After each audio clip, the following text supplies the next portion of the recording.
신약 성경 361면에 있는 히브리서 8장 1절에서 13절까지의 말씀을 한 절씩 교독해서 읽겠습니다. 지금 우리가 하는 말의 요점은 이러한 대제사장이 우리에게 있다는 것이라.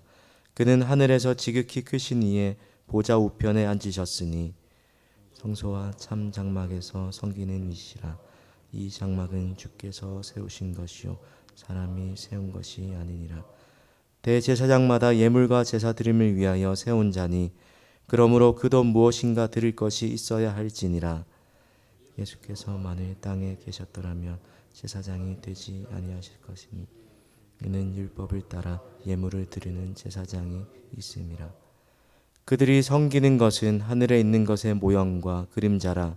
모세가 장막을 지으려 할 때에 지시하심을 얻은가 같으니 이르시되 삼가 모든 것을 산에서 내게 보이던 본을 따라 지으라 하셨느니라. 그러나 이제 그는 더 아름다운 직분을 얻으셨으니 그는 더 좋은 약속으로 세우신 더 좋은 언약의 중보자시라. 저 첫 언약이 무음하였더라면 둘째 것을 요구할 일이 없었으려니와 그들의 잘못을 지적하여 말씀하시되 주께서 이르시되 볼지어다 나를 이르니 내가 이스라엘 집과 유다 집과 더불어 새 언약을 맺으리라. 또 주께서 이르시기를 이 언약은 내가 그들의 열조의 손을 잡고 애굽 땅에서 인도하여 내던 날에 그들과 맺은 언약과 같지 아니하도다. 그들은 내 언약 안에 머물러 있지 아니하므로 내가 그들을 돌보지 아니하였노라. 또 주께서 이르시되 그날 후에 내가 이스라엘 집과 맺을 언약은 이것이니 내 법을 그들의 생각에 두고 그들의 마음에 이것을 기록하리라. 나는 그들에게 하나님이 되고 그들은 내게 백성이 되리라. 또 각각 자기 나라 사람과 각각 자기 형제를 가르쳐 이르기를 주를 알라 하지 아니할 것은 그들이 작은 자로부터 큰 자까지 다 나를 알미라.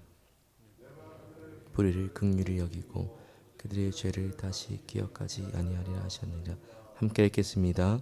새 언약이라 말씀하셨음에 첫 것은 낡아지게 하신 것이니 낡아지고 쇠하는 것은 없어져 가는 것이니라.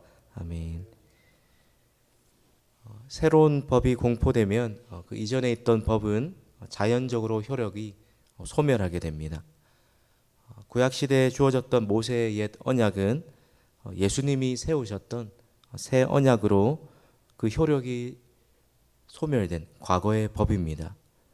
우리는 새로운 시대를 언약 시대를 살아가고 있지만 이 히브리서를 받고 있는 그 당시에 개종했던 유대인들은 여전히 옛 언약에서 완전히 벗어나지 못하고 있었습니다. 오늘 우리가 함께 살펴볼 본문은 왜 옛 언약이 아닌 새 언약에 주목해야 하는지를 그 이유에 관해서 알려주고 있습니다. 오늘 말씀도 예수님의 제사장 되심의 우월함을 강조하고 있는 본문인데 오늘 본문에서는 예수님의 대제사장직이 이 땅에 속한 것이 아니라 하늘에 속한 것이고 또 예수님이 섬기시는 그 장막과 성소가 하나님이 직접 세우신 것이라고 이야기하십니다. 또한 예수님께서 새 언약의 중보자가 되시고 그 새 언약을 성취하시는 분이라고 말씀하십니다. 예레미야 선지자의 새 언약에 관한 말씀을 인용하시면서 예수님을 통해 새로운 언약의 시대가 시작되었음을 이야기하고 있습니다. 여러분, 그렇다면 예수님께서 이루시는 새 언약의 특징은 무엇입니까? 첫 번째로 새 언약에서는 하나님이 그 법을 우리의 마음에 새겨 주신다는 것입니다. 10절입니다. 그날 후에 내가 이스라엘 집과 맺을 언약은 이것이니 내 법을 그들의 생각에 두고 그들의 마음에 이것을 기록하리라.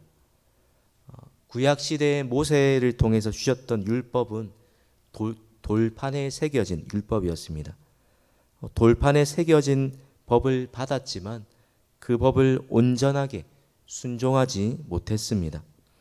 그런데 예수님을 통해서 주시겠다는 이 새 언약, 법을 마음에 새긴다는 그 뜻은 그것을 지키도록 하시겠다는 뜻이 포함되어 있는 것입니다. 그저 법을 주시는 것에 그치지 않고 그 법에 순종할 수 있도록 적극적으로 하나님께서 도와주시겠다는 것입니다. 우리에게 있는 능력 때문이 아니라 우리 속에 있는 성령의 능력으로 말미암아 하나님의 법에 순종하게 하신다는 것입니다. 우리도 이 도우심을 통해서 하나님의 법에 순종할 수 있게 되는 것입니다. 두 번째로 새 언약에서는 모든 사람이 하나님을 알게 된다는 것입니다. 11절 말씀 보십시오. 또 각각 자기 나라 사람과 각각 자기 형제를 가르쳐 이르기를 주를 알라 하지 아니할 것은 그들이 작은 자로부터 큰 자까지 다 나를 알미라. 옛 언약 아래서는 하나님과 또 구원의 소식이 완벽하게 드러나지 않았습니다.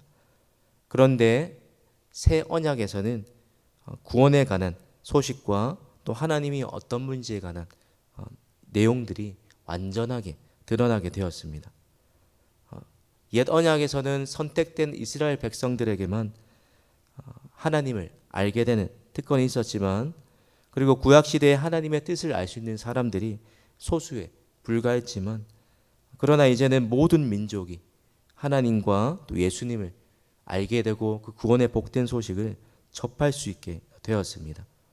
새 언약 덕분에 우리와 같이 이방인이었던 멀리 있던 우리 또한 하나님을 알게 될 수 있었던 것입니다. 마지막 세 번째 특징은 새 언약에서는 하나님께서 모든 죄를 기억치 않으신다는 것입니다. 12절 말씀에 내가 그들의 불의를 긍휼히 여기고 그들의 죄를 다시 기억하지 아니하리라 하셨느니라. 옛 언약을 받은 이스라엘 백성들은 이 죄를 지었을 때 그 즉시 심판을 받고 말았습니다.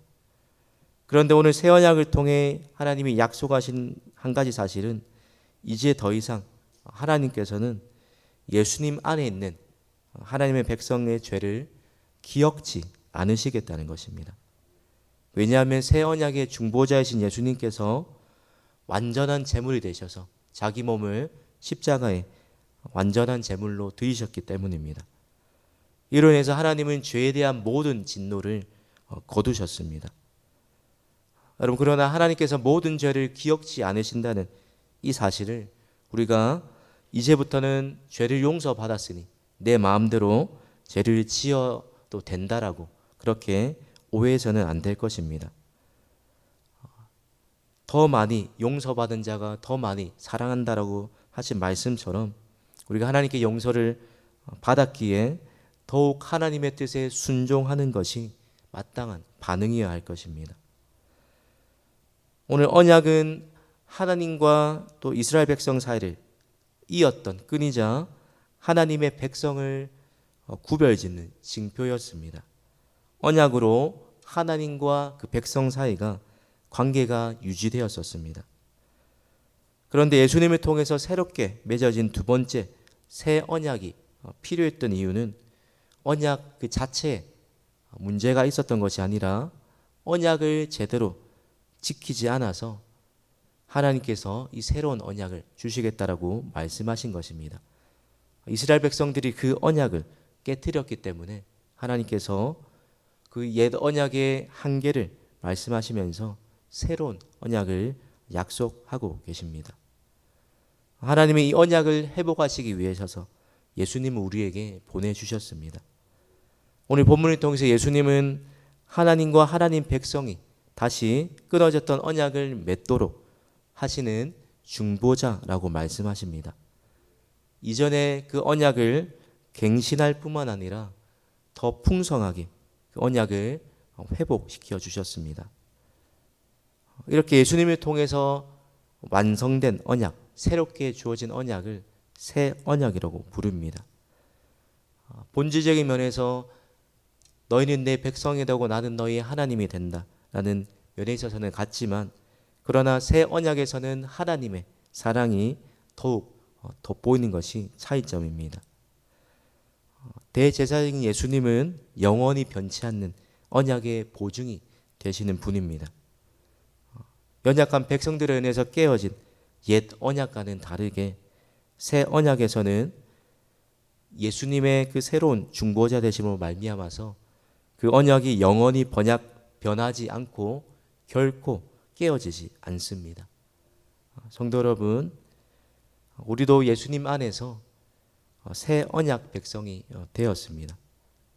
새 언약을 통해서 우리 마음에 하나님의 법이 새겨지게 되었습니다.